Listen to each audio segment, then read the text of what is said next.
पहेली है जिंदगी।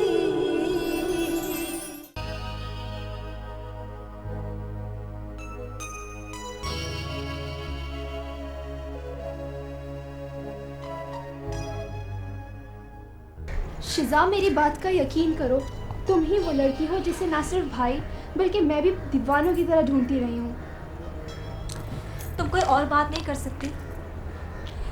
तुम क्यों चाहती हो कि तुम्हारे फ्लर्ट भाई की वजह से हमारी दोस्ती में दरार पड़ जाए? देखो, मैं जानती हूँ कि भाई में कुछ खामियां थी, मम्मी भी बहुत परेशान थी उनसे, मगर अब सब कुछ बदल चुका है शिजा। भाई ने मामा की बिजनेस को कहाँ से कहाँ पहुँचा दिया है। उन्होंने अपने तमाम पुराने दोस्तों को भी छोड़ दिया है, और जानती हो, ये सब कुछ सिर्फ तुम्हारी वजह से किया है उन्होंने। मेरी वजह से? हाँ शिजा, तुम्हारी वजह से। वो तुमसे बहुत मोहब्बत करते हैं, वो कब से तलाश कर रहे हैं तुम्हें। तुम नहीं जानती कि ये 1 महीना मुझसे किए हुए वादे का पास रखते हुए कैसे गुजारा है उन्होंने। मैं कुछ समझी नहीं। मैं कनाडा जाने से पहले उनसे वादा लेकर गई थी कि मेरे आने से पहले ना वो तुम्हें फ़ोन करेंगे और ना ही तुमसे मिलने की कोशिश करेंगे, और उन्होंने ऐसा ही किया।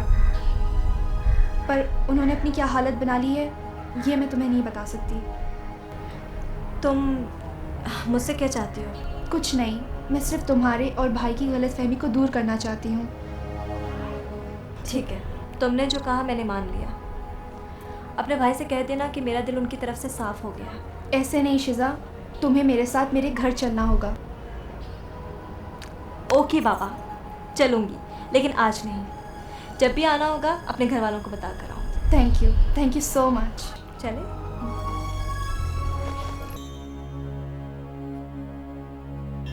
हमने तो ऐसा कभी सोचा भी नहीं था कि रिदा को इतना अच्छा शौहर मिल जाएगा, खूब रू, मालदार, न सास नंदों की किचकिच, न कामों का बखेड़ा।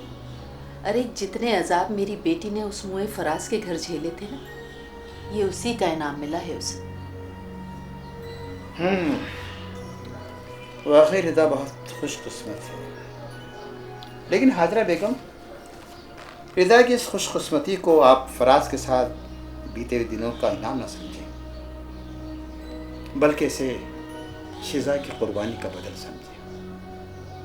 शिजा ने अपनी बहन के लिए ऐसी कुर्बानी दी है जो आज के दौर में कोई किसी के लिए नहीं दे सकता। अल्लाह उसे खुश रखे। अगर एक बहन ने दूसरी बहन की जिंदगी के लिए एक मामूली सा झूठ बोल भी दिया तो क्या हुआ? और आप बार बार इस गलती को क्यों दोहराते हैं? दीवारों के भी कान होते। अगर ये भिनक भी रोहेल के कान में पड़ गई ना, तो मेरी बेटी का बसा बसाया घर उजड़ जाएगा। वाह हाजरा बेगम, तुम्हारा भी जवाब नहीं। बदलता है रंग आसमां कैसे कैसे। मैंने बारहा तुम्हें समझाने की कोशिश की, मगर तुम्हारी समझ में नहीं आया।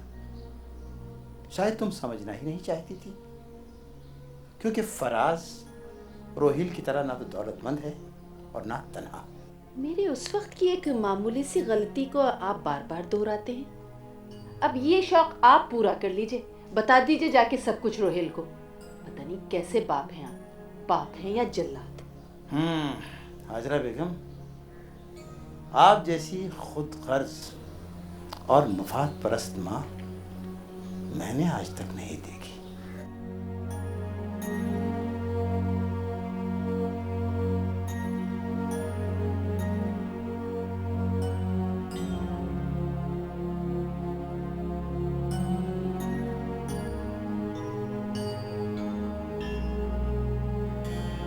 जी कमाल साहब, मैं खुद उनको 2-3 दिन से ट्राई कर रही हूँ, लेकिन मेरी बात नहीं हो पा रही।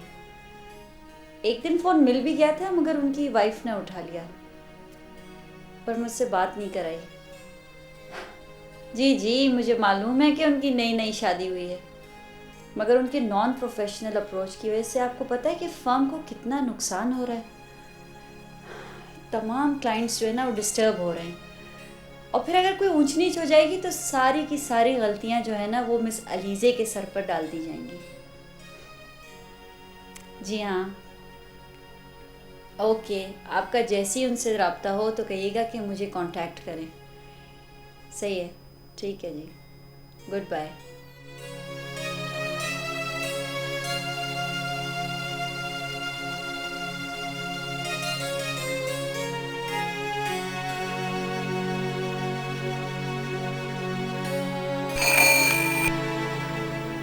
ये इस वक्त कौन आ गया?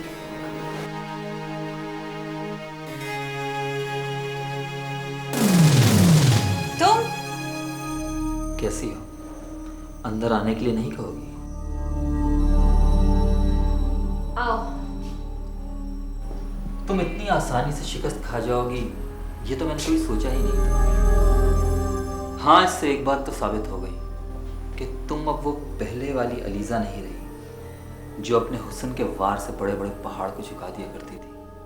तुम ये बकवास फोन पे भी कर सकते थे, यहाँ आने की क्या जरूरत थी? तुम्हें मालूम है कि मैं अकेली यहाँ रहती हूँ और पुलिस तुम्हें तलाश कर रही है। किसी ने तुम्हें यहाँ आते जाते देख लिया तो मैं किसी को मुंह दिखाने के काबिल नहीं रहूंगी। राशिद, यहाँ से चले जाओ, बल्कि मेरी जिंदगी से भी चले जाओ, तन्हा छोड़ दो मुझे। इसीलिए तो आया हूं। देखो, मुआहिदे की रूह से तुम रोहेल को खोकर शर्त हार चुकी हो और राशिद की नज़र में हार मौत है। खैर, तुम फिक्र मत करो, तुम मुझे मेरे हिस्से की रकम देकर अपने नेगेटिव्स ले लो और बस। बहुत कमीने हो तुम। तुम्हारी जहालत और तुम्हारी बदमाशियों के बावजूद मैंने तुमसे मोहब्बत की और तुम, घिन आती है मुझे तुमसे। जाने कितने घर मैंने तुम्हारी वजह से बर्बाद कर दिए, लेकिन तुम्हारी लालच कभी कम नहीं हुई और अब तुम इस लालच पे मुझे भेंट चढ़ाना चाहते हो। वेल डन, वाह, आउटस्टैंडिंग। क्या बोलती हो तुम? अगर यही तुमने किसी फिल्म या ड्रामे में बोले होते डायलॉग तो लोग बहुत तालियां बजाते हैं। अब तुम मेरी बात गौर से सुनो। मुझे 1 महीने के अंदर अंदर ये शहर और ये मुल्क छोड़ना है और इस अरसे के अंदर अगर तुमने 5 लाख रुपए नहीं पहुंचाए या किसी किस्म की कोई चालाकी दिखाने की कोशिश की तो राशिद नाम है मेरा, उन तमाम नेगेटिव्स के पोस्टर बनवा के शहर के चप्पे चप्पे पर लगवा दूंगा। और हाँ, पैसे तुमने कहाँ पहुंचाने हैं ये मैं तुम्हें फोन पे बता दूंगा। Now relax and enjoy. चलता हूँ। Bye. Just get lost.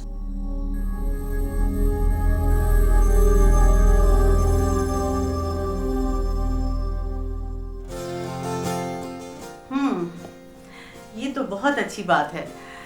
तुम ऐसा करो बेटा कि किसी दिन उसे घर पे बुला लो, मैं भी तो देखूं कि कौन है वो लड़की जिसने विक्की के साथ साथ तुम्हें भी दीवाना बना दिया है। मम्मी वो है ही इतनी अच्छी कि जितनी भी तारीफ करो कम है। फैमिली कैसी है उसकी? कभी घर गई हो उसके? मेरा मतलब है उसके वालिद, उसके भाई क्या करते हैं? नहीं, उसके कभी घर तो नहीं गई। हाँ, पर ये पता है कि वो कहीं नॉर्थ कराची की तरफ रहती है। भाई तो नहीं है कोई, एक शादीशुदा बहन है, मम्मी है, पापा हैं। उसके पापा टेलीफोन डिपार्टमेंट में डिविजनल इंजीनियर थे, कुछ साल पहले ही रिटायरमेंट हुआ है। अच्छा ये बताओ कि शादीशुदा बहन जो है वो बड़ी है या छोटी की? मम्मा बड़ी हैं वो शिजा से। तो ठीक है बेटा, फिर तुम ऐसा करो उसे घर पे बुला लो। अगर तुम्हें पसंद है और विक्की को पसंद है और लड़की अच्छी है, फैमिली माकूल है, तो भला मुझे क्या एतराज हो सकता है? ओ मम्मा, थैंक यू सो मच। मैं कल ही उसे लेकर आती हूँ।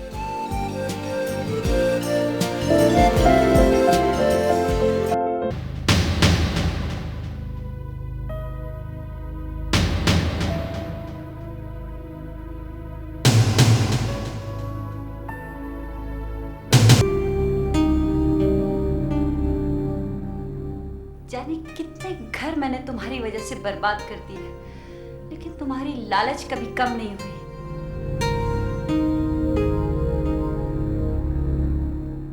लेकिन मिस अलीज़े, मेरा जहन इस बात पर आमादा नहीं हो रहा। क्या शाला बाजी का भी फ़ोन आया था, कह रही थी कि अरीबा हम लोग को बहुत याद करती है, आपका बात पूछ रही थी। मैं भी सोच रहा हूँ कि आज उनसे नेट पर कुछ बातचीत करेंगे। बल्कि रिदा, मेरा तो ये ख्याल है कि शिजा की शादी के बाद कनाडा का चक्कर लगाते हैं। जैसे आपकी मर्जी। रिदा, सोच रहा हूँ कि कल से ऑफिस जाऊँ। पता नहीं वहाँ का क्या हाल होगा। कमाल साहब भी गैर जिम्मेदार इंसान है। आप बेशक ऑफिस चले जाइएगा, लेकिन कल आपने मेरे साथ बाजार जाना है। मुझे कुछ ज़रूरी चीज़ें खरीदनी है। आज अगर संडे नहीं होता तो आज ही चले आते। ओहो, तो रमजू चचा ले आएंगे। अभी तक तो वही लाते रहे हैं। ओफो भाई, मुझे कुछ कपड़े भी लेने हैं और मुझे अपनी चॉइस की चीज़ें लेनी है। बताइए ना, चलेंगे ना? ओह, आपकी चॉइस, जरूर चलेंगे। वैसे आपकी चॉइस को तो मैं मानता हूँ। अच्छा, वो कैसे? वो ऐसे कि माँ बदौलत भी तो आपकी चॉइस है। ऐसा करते हैं कि वापसी पर तुम्हारे घर से होते हुए आएंगे। शिजा की मर्जी का पता चल जाए तो शकील को घर बुलवाकर आगा जान से मिलवा देंगे।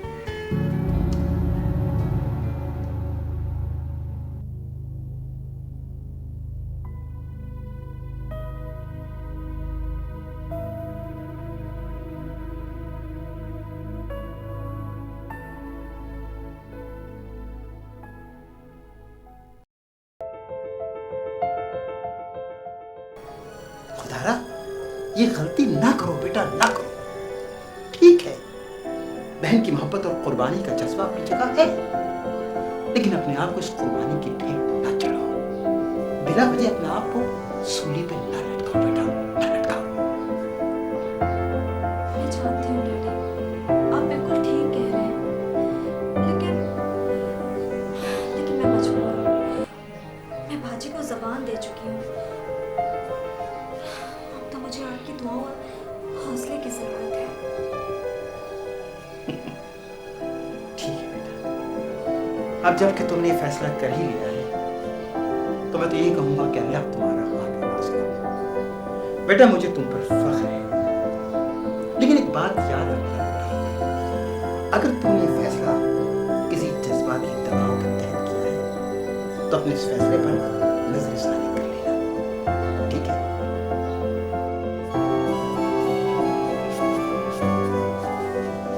और इसीलिए तुम मुझे ये मशवरा दे रही हो कि मैं सनी को फराज को दे दूं, ये जानते हुए भी कि फराज दूसरी शादी कर चुका है। क्या चाहती हो तुम? मैं उसको सौतेली माँ के रहमो करम पे छोड़ दूं? शिजा, मैं अपने ऊपर जिंदगी के दरवाजे बंद कर सकती हूँ, लेकिन अपनी औलाद के साथ ज्यादती बर्दाश्त नहीं कर सकती। ठीक है बाजी, आपको अपने ऊपर जिंदगी के दरवाजे बंद करने की जरूरत नहीं है। सनी मेरा है। शिजा, मेरी बहन, मुझे पता था तुम मेरे साथ जरूर दोगी। पता है, शादी के कुछ दिनों बाद ही ना मैं एतमाद में लेकर वही को सब कुछ बता दूंगी। तुमने आज बहन होने का हक अदा कर दिया। Thank you शिजा।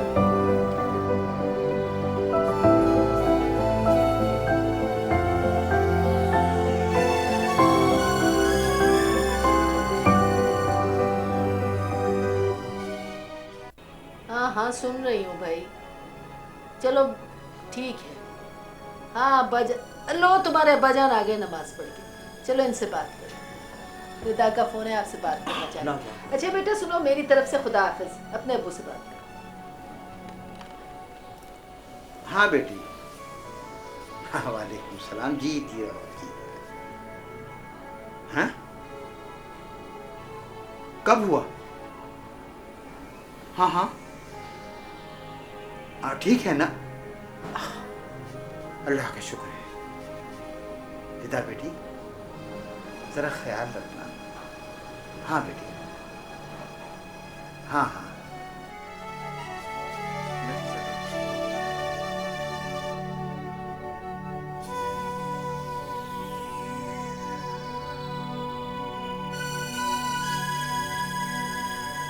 अच्छा हुआ शिजा तुम आ गई। हम आज वापसी पे घर आने ही वाले थे। अब एक काम करना, तुम हमारे साथ ही चलना। लेकिन बाजी ऐसे कैसे हो सकता है? आप तो सारी हकीकत जानती हैं। आप प्लीज़ रोहेल भाई को किसी तरह से समझाइए।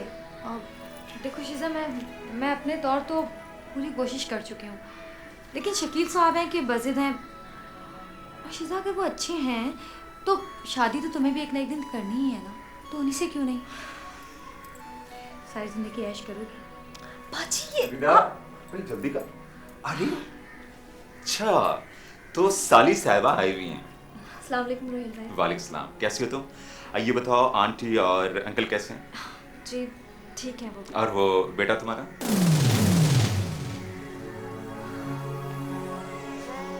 वो भी ठीक है। शीजा, हमें कुछ शॉपिंग करनी थी, उसके बाद तुम्हारे घर आना था। अच्छा तुम यूँ करो कि फ़ोन करके घर बता दो, तुम हमारे साथ चलना। मैंने भी इससे यही कहा है। अरे हाँ शीजा, अच्छा वो तुम आ गई। अब अंकल से बात करने में मुझे आसानी होगी। असल में हमने सोचा है कि मैं जानती हूँ रोहिल भाई, बाजी मुझे सब कुछ बता चुकी है, लेकिन ऐसा होना नामुमकिन है। शकील बहुत अच्छा इंसान है और अभी मुझे यकीन है तुम उनके साथ खुश रहोगी। रोहिल भाई, मैं ऐसे शख्स के साथ कैसे शादी कर सकती हूँ जिसके 2 बच्चे भी हों? लेकिन शिजा, तुम भी तो एक बच्चे की माँ हो। इतनी जल्दी भी क्या है, घर तो जा ही रहे हैं ना। अम्मी और आका जी से बात करेंगे, जब तक इसको भी सोचने का मौका मिल जाएगा। ठीक है, जैसे तुम्हारी मर्जी। खुदा नाख्ता ये मेरी तरफ से कोई ज़बरदस्ती तो नहीं है, मानना या ना मानना ही तो तुम्हारा हक है। वैसे सॉरी अगर मेरी बात बुरी लगी हो तो। रिदा, मैं गाड़ी निकाल रहा हूँ, तुम आ जाओ। तुम परेशान मत हो, तुम्हारी मर्जी के बगैर कुछ नहीं होगा।